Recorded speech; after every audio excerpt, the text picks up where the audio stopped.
E aí pessoal, tudo bem? Mais uma videoaula de Geografia para os alunos do 7º ano. E o tema desta videoaula é o tema da semana passada, a energia e o meio ambiente no Brasil. E hoje nós vamos debater os tipos de energias.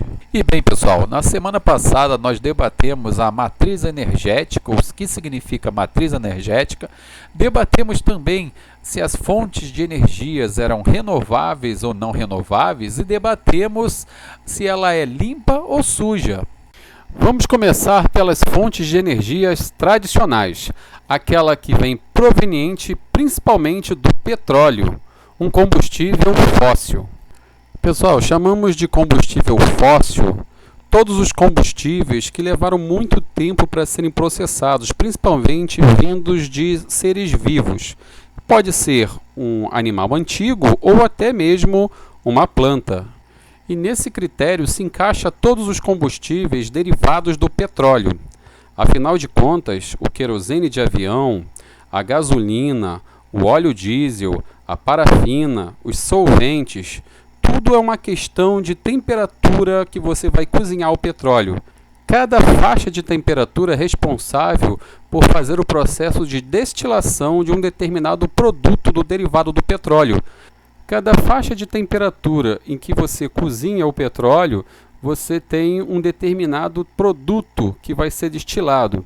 Por exemplo, em uma temperatura X, você tem o óleo diesel, em outra o querosene de avião, em outra a gasolina, em outro o gás butano, depois os solventes e por aí vai. Então podemos dizer que todos esses derivados do petróleo que já foi citado e outros que não foram citados, e também o carvão mineral, que é um resultado da petrificação de florestas antigas que foram cobertas por camadas de sedimentos em milhões de anos, e aquela madeira acabou mineralizando, virando carvão mineral, que tem um alto poder de queima, um alto poder calorífico, inclusive é utilizado nos alto-fornos para transformar minério de ferro em lingote de ferro. Por isso é tão importante também na siderúrgica. Mas ela também é importante para acender altos fornos para as chamadas usinas termoelétricas, ou seja, a fabricação do vapor. Da mesma forma que o gás, o butano, que é derivado do petróleo, também pode gerar uma água quente, o carvão mineral também pode gerar água quente. Então, todo aquele produto de queima, tudo aquilo que pode ser queimado, pode fazer vapor. E o vapor vai gerar uma turbina elétrica, como vocês estão vendo aí na foto aí de vocês, pode gerar essa turbina que vai gerar energia. Esse tipo de energia é chamado energia termoelétrica. É bem utilizado no mundo, aliás, é a fonte de energia mais utilizada no mundo.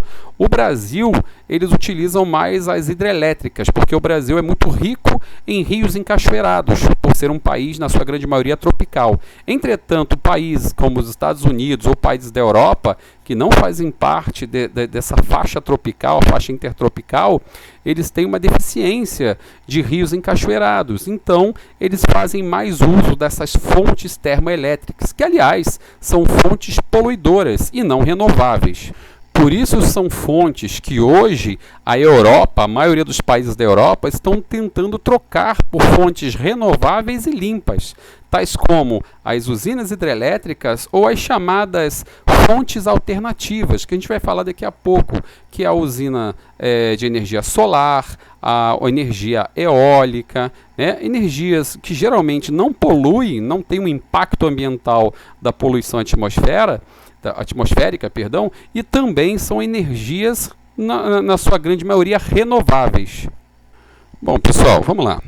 Eu vivo falando para vocês que a matriz energética ela nada mais é do que o planejamento energético que o governo tem que fazer para que a produção econômica seja acompanhada da produção de energia. Não existe produção de produtos e bens se você não acompanhar ela com a quantidade de energia que você vai utilizar. Nós estudamos isso na aula passada. Beleza? Essa é a matriz energética, só dando uma pequena relembrada. O problema é que na década de 80 o Brasil passou por uma crise econômica muito forte. Isso fez com que o Brasil não pudesse investir na sua matriz energética. E na década de 90 veio um crescimento na indústria, ou seja, na produção industrial, e o Brasil teve uma forte seca. Lembrando, o que a seca tem a ver com isso?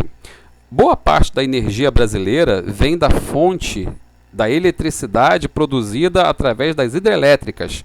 A partir do momento que teve essa seca, os níveis dos rios abaixaram, ou seja, a partir do momento que baixou o nível das águas, teve que diminuir a vazão. Então, gerou menos energia nas termoelétricas. Então, a termoelétrica ela tem esse ponto negativo, ela depende da natureza, ela depende da quantidade de chuvas. O Brasil não se preparou para esse caso, ou seja, para um caso de emergência em que um período de seca. E a produção industrial aumentou na década de 90, após a crise na década de 80. O que aconteceu? Nós sofremos os chamados apagões, ou seja, tinha mais consumo de energia do que demanda. Trocando para uma palavra mais fácil, tinha mais pessoas precisando de energia e pouca energia no mercado. Então, com isso, depois dessa crise dos apagões, o governo começou a projetar um sistema conjunto com as hidrelétricas, ou seja, começaram a construir usinas termoelétricas. Essas mesmas usinas aí que a gente está vendo aí, nós vimos aí atrás do vídeo, são usinas poluidoras. Na sua grande maioria utiliza gás, um gás que queima, e se queima, ele produz CO2, uma energia poluente e uma energia não renovável, ou seja, com o tempo o gás e o petróleo vai acabar. Então, nós tivemos um problema de estrutura, que foram os apagões, e o Brasil então teve que interligar a tipo de energia, né, a hidrelétrica junto com algumas termoelétricas. Para isso serve, por exemplo, as bandeirinhas que vêm, né, na conta de luz do papai e da mamãe. Quando a bandeirinha ela está vermelha, é porque nós estamos sofrendo uma estiagem, uma escassez de chuva, principalmente na região sudeste, e aí os níveis das águas das hidrelétricas estão baixas, ou seja, você vai ter que diminuir a vazão, a quantidade de água que sai, vai gerar menos energia, porque vai gerar menos a turbina, né? A produção de energia, vocês lembram da aula passada, ela é feita através de uma passagem da água, ou seja, uma energia mecânica, uma energia potencial que gira o gerador e fabrica energia. Menos água, menos energia. E aí, aquela bandeirinha vermelha, ela indica que as termoelétricas estão sendo usadas. Esse período de apagão foi um período em que se passou entre o governo Itamar e o governo Fernando Henrique.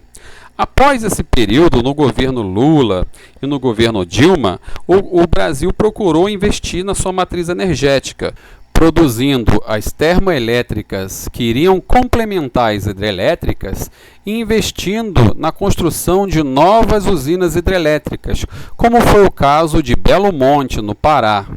Então tá aí, falamos de duas fontes de energias mais difundidas no mundo, chamado de energias tradicionais, como a energia termoelétrica, que é a maior do mundo, mas que é uma fonte de energia poluidora, não renovável e poluidora, e a fonte de energia hidrelétrica, que é uma fonte renovável e limpa. Entretanto, a gente tem que indagar que essa fonte de energia ela é causadora de grandes inundações, principalmente nas grandes florestas e também em pequenas cidades, como foi o caso da construção desta usina que a gente citou aí, Belo Monte, que inundou pequenas cidades e até mesmo comunidades indígenas da região do norte do Brasil. Uma fonte que a princípio parecia ser uma fonte limpa e que hoje gera muita polêmica do mundo é a energia nuclear. Esse tipo de energia ela vem através do aquecimento do urânio, aquecendo a água que vai se transformar em vapor e gerar uma turbina gerando a energia. O problema dessa energia não é a poluição atmosférica, uma vez que ela não faz o produto da queima. Ela não utiliza nenhum motor a explosão para esquentar a água, ou seja, ela não utiliza nem gasolina, nem óleo diesel, nem o gás para queimar e esquentar a água. A água ela esquenta através do processo de enriquecimento do urânio e esse núcleo do urânio ele vai esquentar essa água através da energia nuclear. Essa energia nuclear que irradia uma energia muito forte do núcleo do urânio, esquentando a água, vai fazer girar né, transforma-se em vapor, vai girar a turbina, gerando assim a energia. Até aí, tudo bem, porque não é uma energia poluidora da atmosfera, porque se não é resultado de queima, não vai gerar CO2. Entretanto, tudo que entra em contato com essa água ou chega perto dessa água, quando os técnicos, por exemplo, vão fazer manutenção do núcleo do reator, se transforma em lixo nuclear. Inclusive as próprias varetas, que são trocadas de 15 ou 30 anos. Tá ok? Isso depende da usina nuclear. Outro problema também é o problema de Fukushima, né? Quando aconteceu, por exemplo, o tsunami lá no Japão, uma forte onda que adentrou dentro da usina de Fukushima no Japão fez com que mostrasse a fragilidade das usinas nucleares. Ou seja, um terremoto, um tsunami poderia derrubar o sistema de proteção e fazer vazar essa radiação que fica lá dentro do núcleo do reator.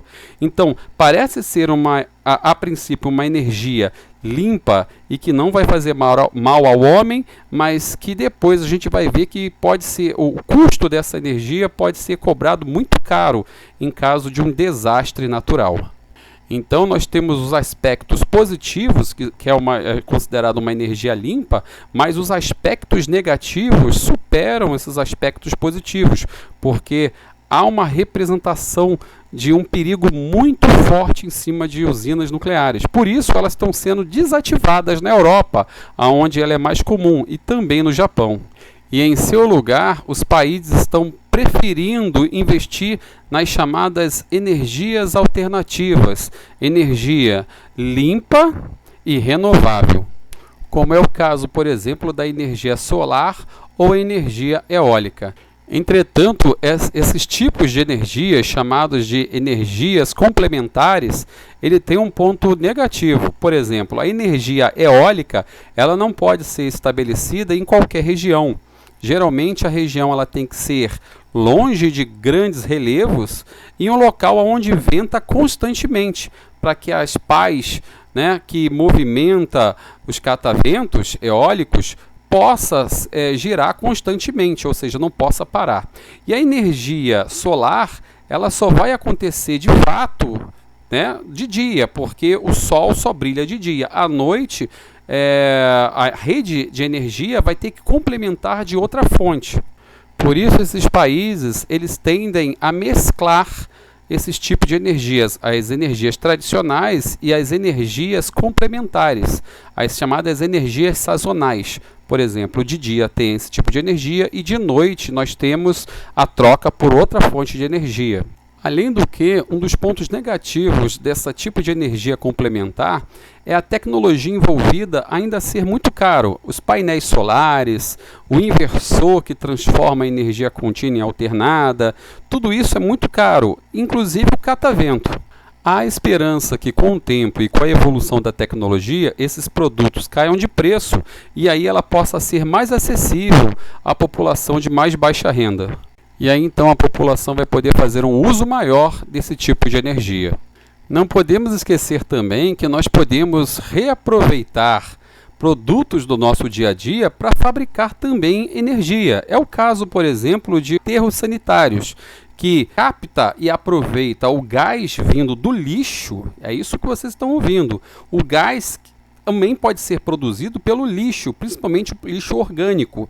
Todo o lixo que é recolhido na cidade e que vai ser jogado no lixão, ele é aterrado. E aí se colocam alguns tubos nesses aterros que captam esse gás, porque tudo que apodrece, né, produz gás, o metano. Esse gás é captado e é aproveitado em uma turbina. O nome desse combustível é o chamado biogás. Inclusive, o filho desse professor que está falando com vocês, eu, André, é isso aí. Ele trabalha em uma usina de biogás. Um pouco mais para lá, eu vou mostrar para vocês um pouco do cotidiano, o que ele pode mostrar da empresa dele, óbvio, tá? De como funciona uma usina de biogás. E para finalizar, eu vou falar dos biocombustíveis. Os biocombustíveis, eles são derivados de algo que é vivo ou já foi vivo. Por isso a palavra bio, bio prefixo de vida, biologia, estudo da vida, tá ok? Então vamos lá. Bom, na aula passada eu já falei para vocês que o Brasil lançou na década de 70 o programa do pró-álcool, quando o Brasil tinha dificuldade na obtenção do petróleo, principalmente depois das crises mundiais do petróleo, que diminuiu o petróleo no mundo, provocou escassez. O Brasil teve uma saída criativa, que era plantar a cana-de-açúcar e não só produzir o açúcar, mas também um combustível derivado dele, que foi o álcool combustível. Entretanto, naquela época, o Brasil não teve tanta projeção internacional, porque o petróleo ainda era bem visto no mundo. Mas com a evolução de todos os problemas ambientais, o aquecimento global e a demonização do petróleo, porque é um combustível fóssil poluidor, né, e uma fonte não renovável, o Brasil começa a ter uma projeção maior com a produção do álcool combustível e também com a produção do biodiesel, que é o diesel através da produção do óleo de mamona misturado com o diesel tradicional. Então, todos os combustíveis que vêm através de plantações de produtos agrícolas são chamados de biocombustíveis. Nos Estados Unidos, por exemplo, eles tiram o etanol, o metanol, que é parecido com o nosso álcool aqui do Brasil, do milho. Também se retira da beterraba, também pode-se tirar o biocombustível e de outros alimentos. Mas esse é o problema. Na década de 80, muitos cientistas e pesquisadores começaram a criticar o fato de você utilizar um alimento para fabricar combustível e que isso ia provocar desabastecimento. Hoje, com a produção em massa da agricultura mecanizada, esse problema já diminuiu, mas ainda continuam cogitando essa possibilidade. Bom, pessoal, essa videoaula termina por aqui. Um grande abraço a todos e fiquem com Deus.